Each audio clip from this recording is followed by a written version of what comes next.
To'yda bo'lgan voqea hammani hayratga soldi. Assalomu alaykum. To'y kechasidagi sirli mehmon. To'y kechasi hamma quvonchda edi. Karnay-surnay sadolari yangrar edi. Mehmonlar raqsga tushar edi.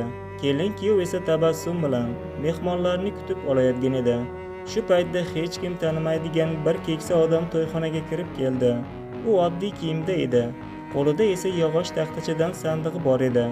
Hech kim uni to'yga chaqirmagan edi, lekin u xotirjamlik bilan sandiqchani kuyovning qo'liga tutqazdi-da, "Buni faqat ertaga oching" dedi. Shundan so'ng u sekin yurib chiqib ketdi. Mehmonlar hayron bo'ldi, lekin hech kim uning qayerga ketganini ko'rmay qoldi. Ertasi kuni kelin-kuyov sandiqchani ochadi. Ichida eski surat, xat bor edi.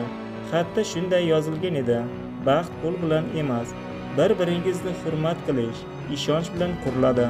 Shu nasihatimni unutmang" deb yozilgan edi. Surat esa kuyovning marhum bobosiga tegishli edi.